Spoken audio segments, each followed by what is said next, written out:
My name is Jade. To my extended family, I'm the starving artist. I'm a 24-year-old freelance graphic designer. Because I don't work a 9-to-5 job in a cubicle and I dress in thrifted clothes, my family assumes I'm broke, especially my Aunt Linda. Linda is the definition of new money with zero class. She married a wealthy contractor, Uncle Bob, and spent the last 10 years acting like she was royalty. She wears logos from head to toe, Gucci, Louis Vuitton, Chanel, but half of them are knockoffs. Her pride and joy was her car, a matte black Mercedes G-Wagon, G63 AMG. She drove that massive tank everywhere, parking across 2 spots, honking at pedestrians, and telling everyone who would listen that it cost $180,000. "You should really get a real job, Jade," she told me last Thanksgiving, sipping wine. "Maybe then you wouldn't have to drive that embarrassment of a Civic. Appearances everything, darling." I didn't tell her that my freelance work involves designing branding packages for Fortune 500 companies. I didn't tell her that I cleared $300,000 last year. I liked being the underdog. It kept them from asking for money. But last week, I decided to treat myself. I needed a tax write-off, and I wanted a new vehicle. I love a good deal, so I went to the state-seized property auction. It's where banks and police sell off assets from drug dealers or people who defaulted on loans. There it was, lot 402, a matte black G-Wagon. It looked familiar, but G-Wagons all look kind of the same. The interior had tacky pink stitching on the seats, but half of them are knockoffs. Her pride and joy was her car, a matte black Mercedes-Benz G-Wagon G63 AMG. She drove that massive tank everywhere, parking across 2 spots, honking at pedestrians, and telling everyone who would listen that it cost $180,000. "You should really get a real job, Jade," she told me last Thanksgiving, sipping wine. "Maybe then you wouldn't have to drive that embarrassment of a Civic. Appearances everything, darling." I didn't tell her that my freelance work involves designing branding packages for Fortune 500 companies. I didn't tell her that I cleared $300,000 last year. I liked being the underdog, and it kept them from asking for money. But last week, I decided to treat myself. I needed a tax write-off, and I wanted a new vehicle. I love a good deal, so I went to the state-seized property auction. It's where banks and police sell off assets from drug dealers or people who defaulted on loans. There it was, lot 402, a matte black G-Wagon. It looked familiar, but G-Wagons all look kind of the same. The interior had tacky pink stitching on the seats, but the price was unbeatable. I won the bid for $95,000, a steal. I paid cash, I got the title, I registered it in my name immediately. It wasn't until I drove it home and looked in the center console that I found a crumpled receipt from a dry cleaner. The name on the receipt was Linda Vance. I laughed out loud in my driveway. I had just bought my Aunt Linda's repossessed car. She must have stopped making payments, the bank took it, and she hadn't told anyone. She was probably pretending it was in the shop to save face. This weekend was the annual family reunion barbecue at my grandma's house. I could have driven my Civic. I should have driven my Civic. But the devil on my shoulder whispered, "Drive the G-Wagon." I pulled up to Grandma's house at 1 p.m. The driveway was packed with cars. Everyone was in the front yard holding red Solo cups. As I turned the corner, the deep rumble of the V8 engine caught everyone's attention. The matte black paint looked menacing in the sunlight. I saw Aunt Linda. She was holding a wine glass, laughing loudly. When she saw the car, she froze. She dropped her glass. It shattered on the driveway. I parked the car right in front. I stepped out, wearing my usual jeans and a vintage band t-shirt, looking completely out of place, stepping out of a six-figure luxury SUV. "Jade?" my cousin Mike asked, jaw dropping.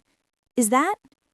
Before I could answer, a banshee scream ripped through the air. "Thief!"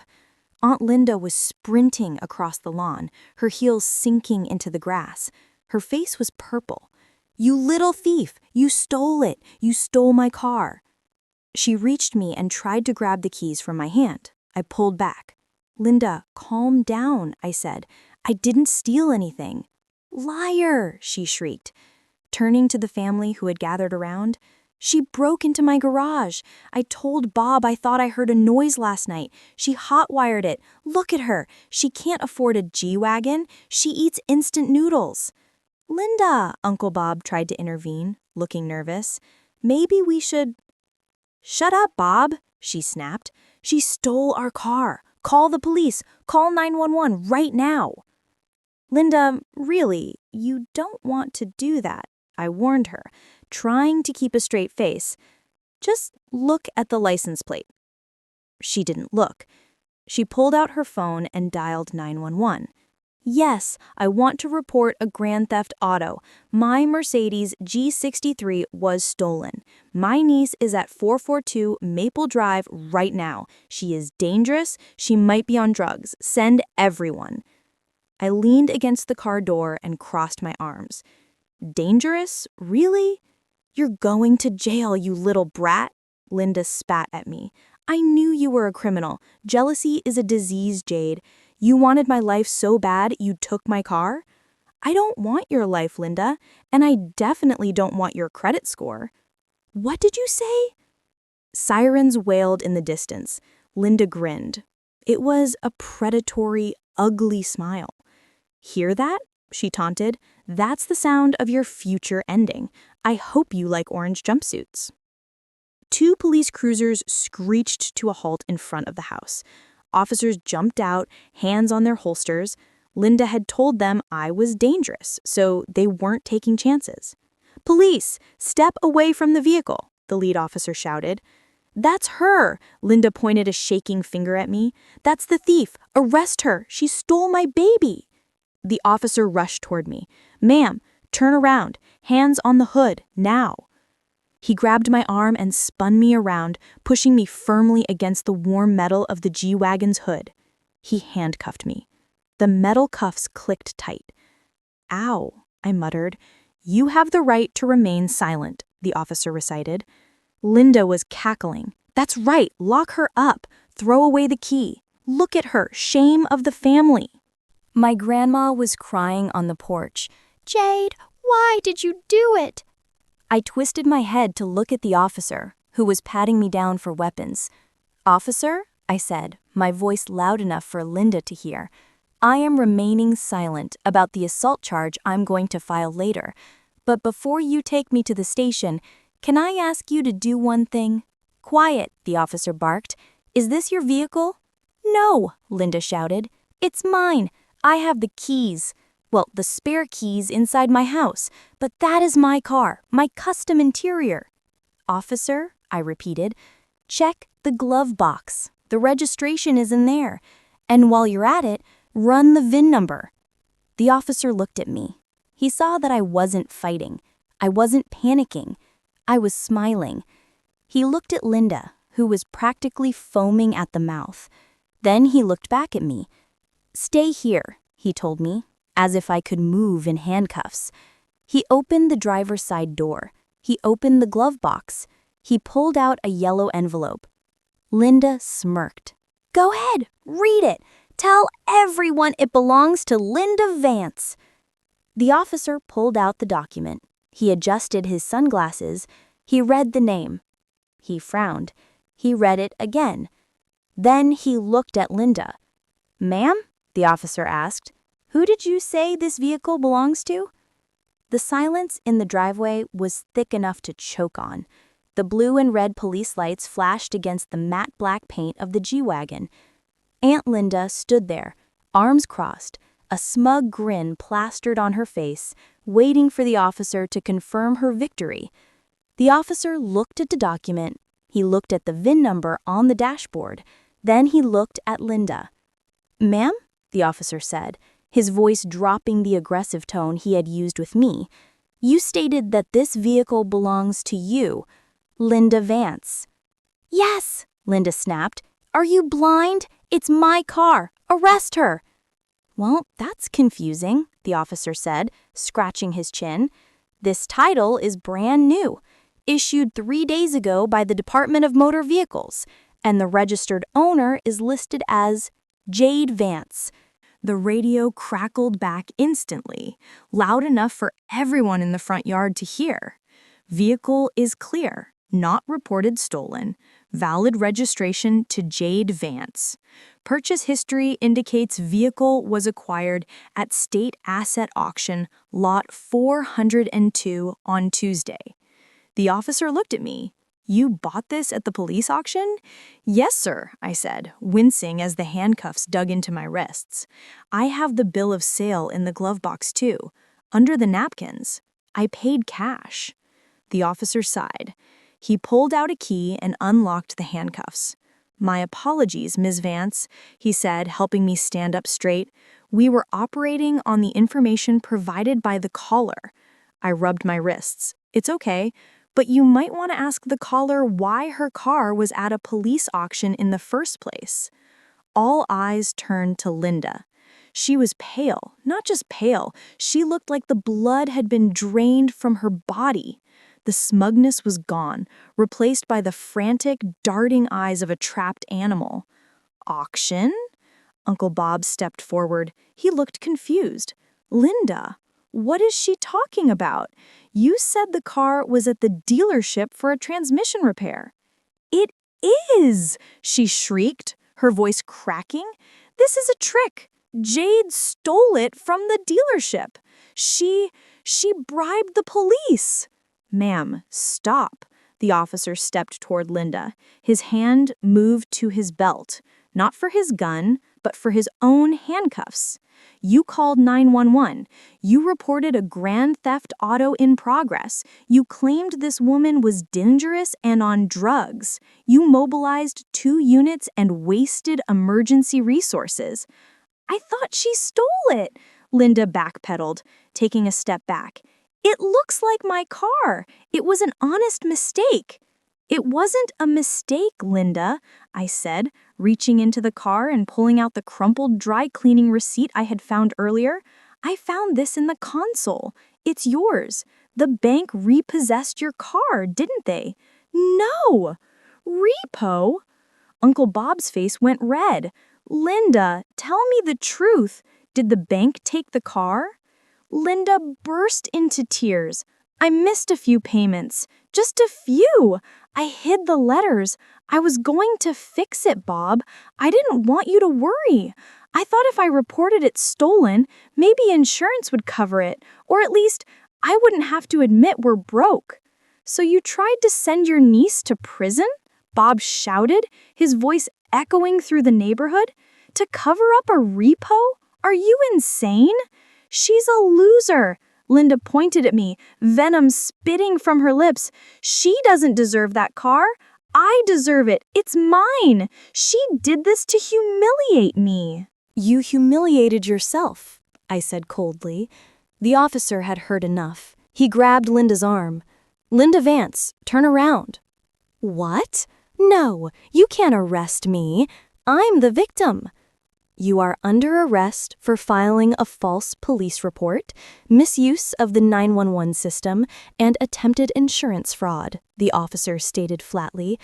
"And since you falsely claimed the suspect was dangerous, leading to a high-risk police stop, we're talking on reckless endangerment." "Bob, do something," Linda screamed as the cuffs clicked onto her wrists. The same cuffs that were on me 2 minutes ago. Uncle Bob looked at her, he looked at the G-Wagon, he looked at me, rubbing my bruised wrists. "I'm done, Linda," Bob said quietly. I'm not bailing you out. I'm calling a divorce lawyer." "No," Linda wailed as the officer guided her into the back of the cruiser. She kicked at the window. She screamed that she knew the mayor. She screamed that I was a witch. The second officer walked over to me. "Ms. Vance, do you want to press charges for the false accusation, or just let the state handle the filing charges?" I looked at Linda in the back of the police car. Her mascara was running. Her perfect life was over. "I'll press charges," I said. "She tried to ruin my life because she was jealous of a car. Let her sit in a cell and think about it." The police drove away with Linda. The lights were off, but the siren of her screaming could still be heard fading down the street. The family reunion was awkward, to say the least. Uncle Bob sat on the porch steps, head in his hands. My cousins were whispering. Grandma walked over to me. "Are you okay, honey?" she asked, hugging me. "I'm fine, Grandma," I said. "Is that really your car?" she asked, looking at the massive black beast in the driveway. "Yeah," I smiled. "Paid in full." I walked over to Uncle Bob. "Bob," I said gently, "I'm sorry about the car. I didn't know it was hers when I bid on it. I just saw a deal." Bob looked up. He looked 10 years older. "Don't apologize, Jade. You exposed the truth. She's been spending money we don't have for years. I didn't know it was this bad. Repossession? Fraud? I was blind." He stood up and shook my hand. "You're a good kid. You made something of yourself, unlike her." I stayed for a burger, I drank a soda, and then I decided it was time to leave. The vibe was a little too heavy. I hopped into the G-Wagon. I adjusted the mirrors. I saw the pink stitching on the seats, Linda's tacky custom order. I'm gonna have to get that reupholstered, I thought. I started the engine. The V8 roared to life. As I backed out of the driveway, I saw my family watching. They weren't looking at me with pity anymore. They were looking at me with respect. I wasn't the starving artist in the Civic. I was the woman who took down the family bully without raising her voice. But the story wasn't quite over. 3 days later, I got a call from an unknown number. It was from the county jail. "Collect call from inmate, Linda Vance. Press 1 to accept." I pressed 1. I wanted to hear this. "Jade!" Linda's voice was raspy. "Jade, you have to drop the charges. The bail is set at $50,000. Bob won't pay it. You have to help me. Sell the car and bail me out. It's technically my money." I laughed. It was a genuine belly laugh. "Linda," I said, "the car isn't yours. The money isn't yours. And the bail? That's not my problem. I'm your aunt." "You're the woman who called the cops on me," I reminded her. "Enjoy the orange jumpsuit. I hear orange is the new black, though personally, I prefer matte black." I hung up. I drove to the upholstery shop. "What can we do for you?" the guy asked. "Rip out this pink stitching," I said. "Make it green, like money."